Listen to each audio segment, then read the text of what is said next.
महाराज जी, बचपन से सुना है कि आपके कर्म ही आपका जीवन निर्धारित करते हैं, या फिर कि आप जैसे कर्म करोगे या जैसी सोच रखोगे आप बिल्कुल वैसे ही बनोगे। तो क्या सच में ऐसा होता है? ये सिद्धांत कैसे काम करता है महाराज जी?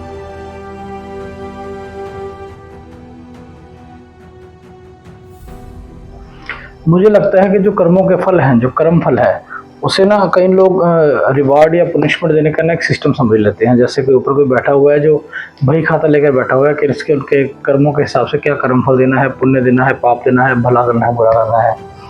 लेकिन सच बताऊं तो मुझे लगता है ऐसा कुछ नहीं है।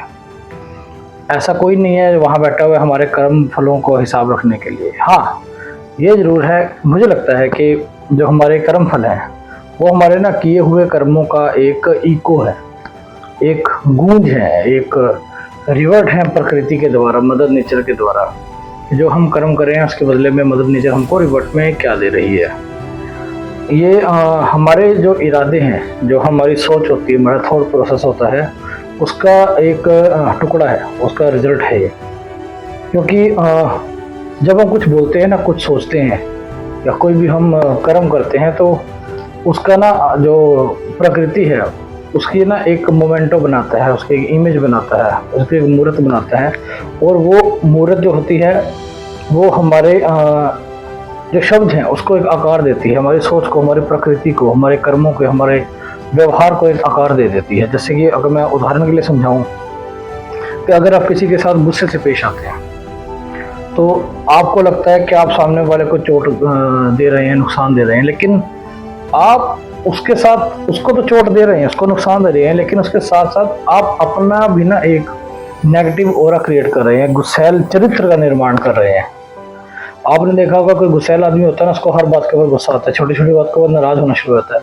मतलब अगर आपने अपना चरित्र का निर्माण गुस्सैल कर दिया तो आपको गुस्सा आना बहुत आसान हो जाएगा, आपका अपने व्यवहार के ऊपर नियंत्रण कम हो जाएगा। अब जब ऐसा होगा तो आपके आसपास के लोग हैं, आपके मित्र, परिवार वाले, ऑफिस वाले सब हैं, वो आपके साथ वैसा ही रिएक्शन करना शुरू कर देंगे जैसे एक गुस्सैल व्यक्ति के साथ किया जाता है। और वास्तविकता है कि गुस्सैल व्यक्ति से ना लोग बचते हैं, सब कुछ आते हैं, ज़्यादा मिलनसार नहीं होते हैं। और एक समय आता है कि ऐसे गुस्सैल लोग है ना अपने जीवन में अकेले रह जाते हैं, कोई उनको साथ देने वाला नहीं होता, कोई उनका मित्र नहीं होता, दोस्त नहीं होता। जबकि इसके विपरीत अगर आप लोगों से सौहार्दपूर्ण व्यवहार रखते हैं, मित्रतापूर्ण व्यवहार रखते हैं, मिलनसार व्यवहार रखते हैं, तो लोग आपके पास आना पसंद करते हैं, आपके साथ बैठना पसंद करते हैं। लोग आपको कोई पागल, घमंडी, मूर्ख, गुस्सैल आदमी नहीं समझते, बल्कि एक मिलनसार, प्रेम पूर्वक बात करने वाला, व्यवहार कुशल इंसान समझते हैं। ऐसे इंसान के आसपास का एक ऑरा होता है, बहुत पॉजिटिव हो जाता है। लोग आते हैं, हमसे मिलते हैं, उनके साथ बैठते हैं, व्यवहार करते हैं, अपने विचार विमर्श करते हैं, चर्चा करते हैं, बात करना पसंद करते हैं, व्यवहार करना पसंद करता है। वो ऐसे इंसान की जो इमेज होती है, जिसे हम इमेज बिल्डिंग कहते हैं, वो एक बहुत ही शुद्ध और सुंदर इमेज बिल्डिंग हो जाती है। अगर कोई इंसान देखने में अच्छा है, उसका सुंदर है व्यवहार, लेकिन उसका व्यवहार बहुत बुरा है, तो उसकी इमेज बिल्डिंग बुरी हो जाएगी। लेकिन अगर इंसान देखने में शायद इतना सुंदर नहीं भी है, लेकिन उसका व्यवहार बहुत अच्छा है, तो उसकी वो इमेज बिल्डिंग बड़ी ही खूबसूरत पैदा हो जाएगी।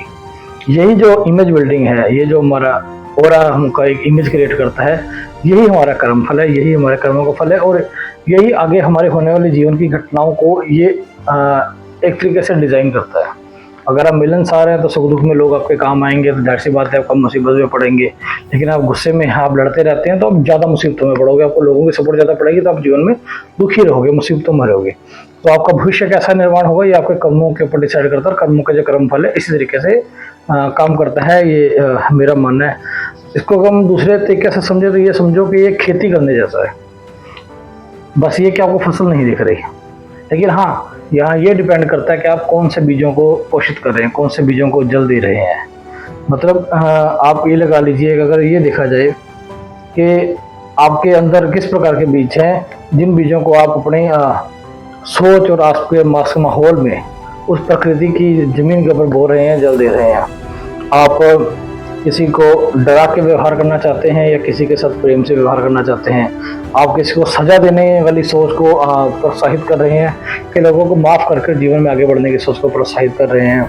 आप जो है कहा जाए कि बुरे बीजों को, बुरी सोच को प्रोत्साहित कर रहे हैं कि अच्छी सोच को प्रोत्साहित कर रहे हैं। आप लड़ने वाली सोच को प्रोत्साहित कर रहे हैं या प्रेम बांटने वाली सोच को प्रोत्साहित कर रहे हैं। आप लोगों की बुराई करने वाली सोच को प्रोत्साहित कर रहे हैं कि लोगों की अच्छाई और उनके पॉजिटिव साइड को प्रेजेंट करने की सोच को प्रभावित कर रहे हैं। जैसे बीज को आप जल दोगे वैसे ही फसल आएगी, और जैसी फसल आएगी आपके जीवन को वो वैसी ही दिशा देगी।